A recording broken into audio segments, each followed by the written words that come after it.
একটি বিদেশি রিভলভার, 2টা বিদেশি পিস্তল, 5 রাউন্ড রিভলভারের গুলি, 2 রাউন্ড পিস্তলের গুলি, একটি ইলেকট্রিক শটগান ও একটি বিদেশি কোরাল উদ্ধার করা হয়েছে। এই সংক্রান্তে বাপ্পি এবং এর রিজনের নামে মতিঝিল থানায় অস্ত্র আইনে মামলা রেকর্ড করা হয়েছে।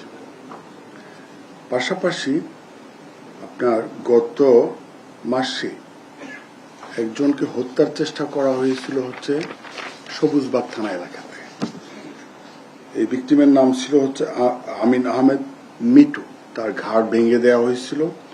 ওই মামলাতে 3 জনকে গ্রেপ্তার দেখানো হয়েছে। এই 3 জন যে পরে যাদেরকে গ্রেপ্তার করা হয়েছে ওনাদের নাম জুয়েল, শাকিল এবং মানিক। ওই ঘটনাতে এই বাপ্পি রিজনের সংশ্লিষ্টতা থাকলে তাদেরকে আমরা ওখানেও সোনেরেস দেখাবো।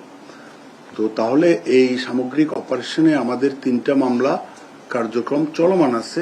3টা মামলার মধ্যে আজকে একটা মামলা হয়েছে অস্ত্র আইনের, আর একটা মামলা রেকর্ড হয়েছে অ্যাটেম্পট টু মার্ডার, আর একটা মামলা হয়েছে চাঁদাবাজি মামলা, যেটা ব্যবসায়ীর দোকানে যে গুলি করেছিল। তো এই 3টা ঘটনার যোগসূত্রের প্রেক্ষিতে আমরা এই মোট 5 জনকে গ্রেপ্তার করেছি।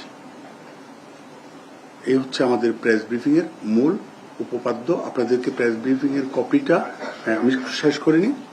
এই প্রেস ব্রিফিং এর কপিটা আপনাদেরকে সরবরাহ করা হয়েছে। এখানে বিস্তারিত, এখানে অল মামলা নাম্বার সহ এখানে দেয়া আছে। এখানে উল্লেখ্য যে বাপ্পির নামে ইতিপূর্বে আমরা পিসিপিআর যাচাই করে যেটা পেলাম, তার নামে 7টি মামলা আছে। 2016 সাল থেকে এই পর্যন্ত তার নামে 7টি মামলা আছে।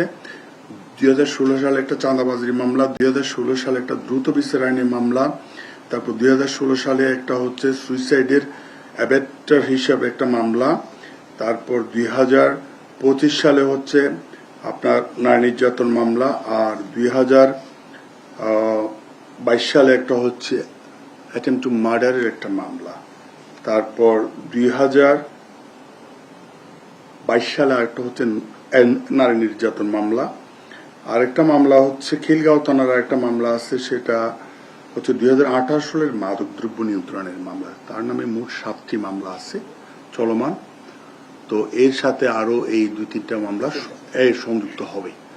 তো আশা করি এই ঢাকা শহরের আইন শৃঙ্খলা রক্ষা করার জন্য আমরা যে সার্বিকভাবে টিম ডিএমপি হিসাবে অপারেশন পরিচালনা করতেছি, এইটারই আউটপুট। তো আশা করি আমরা ঢাকা শহরের আইন শৃঙ্খলা পরিস্থিতি, এই যে বিভিন্ন সময় যে শুটিং ইনসিডেন্টগুলি ঘটতেছে, এগুলির জন্য আমরা সদা তৎপর আছি এবং ইনশাল্লাহ আমরা ভালো রেজাল্ট সবসময় আপনাদের সামনে উপস্থাপন করতে পারবো। তো প্রেস রিলিজের বিষয়টা এখানেই, আমার যে বক্তব্যটা এখানে আমি আপনাদেরকে ধন্যবাদ দিয়ে সমাপ্ত করতেছি। আপনাদের যদি কোনো কোয়ারি বা কোনো জিজ্ঞাসা যদি